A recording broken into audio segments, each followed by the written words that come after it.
the great thing about Germany and our Pope, right, is that he knows what evil can do. He lived it, right? But it's interesting, Marcus, and this is one of the reasons why I wrote this book. When you said the whole culture came under this man, not Benedict's culture. You know, he grew up with a family that knew, that saw through, that Hitler's a nightmare, and that the Nazis are basically Antichrist, and they are out to end good. They're liars and they're monsters, and they knew that from the very beginning. But still, so kind of insulated from that, he saw what can happen and what it can do to people, and there are fundamental lessons we can take away from that. Like, we could enumerate them, but maybe there's other things you want to talk about. I don't know. Well, I still think it's fascinating to be able. Again, I don't want to point fingers at Germany by any means. It happened there. Yeah. No, but the issue is, I remember seeing, as I look back and seeing the old black and white newsreels of hundreds of thousands of people, adults and children, walking lockstep. I mean, literally. Yes. In huge areas, as far as the eye could see, people in line with this horrendous movement. Yeah, they loved it. He would say, what would he say? How did this capture so many? Because evil is seductive. Evil takes the great and makes it banal.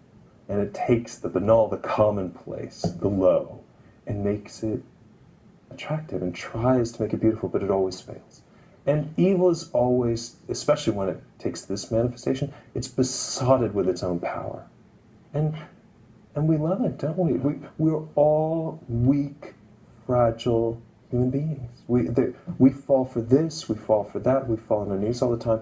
But the point is not that we always fall, right? The point is that there's a way to get up. And there's someone always telling us, come on, get up again, you can do it. Come my way, come on, I'm the way, the truth, the life. It's Jesus, it's that person. If you let that person guide who you are and your journey. Here I'm sounding like the evangelist, but we have to say this. For me, that's the truth that comes through history, that there's this person that can really solve your problems and show you what truth is. And in my opinion, human history of the West, especially in Christian regions, but even in non-Christian regions, there's plenty of evidence to support the veracity of that point of view. When I look back at that history, the thing that history helped bring me into the Catholic Church. Newman makes that statement, to become deep in history is to cease to be Protestant. Yes. And that has been proven in my own life over and over and over and over and over again. It doesn't mean that when I read history, I don't find scoundrels in the church. Oh, of course. Oh, right. Okay. And let me ask you, what was the part of history that was most influential for you? It was the Reformation. Okay. Because, as well as the early church fathers, but part of the Reformation was recognizing that there was great need in the church before Luther. I mean, there was need, and the need was, one of the key needs is good catechesis. The average family, the average person, down to the smallest to the top, need to know their faith. And if they don't, then they can be susceptible to lies. Yes, that's true. And even when I look at the hundreds of thousands walking lockstep in Germany, if they had been catechized well, they may not have been susceptible to the evil. They may not. May not have been. Exactly. I mean, that's why we're called to live our faith, to proclaim our faith, as I say, it's my faith, and not tell. If we don't tell, Tetzel would not have been effective in misrepresenting the church's teaching if the people had been catechized well. This is true. I mean, I'm painting in broad strokes. You're right. You're absolutely right. Truth in history, right? Trying to get it right. Another question I'll throw back to you in history. Okay. Sorry. No. It's the same thing. You know, Luther, part of the problem I see with Luther was, again, his formation.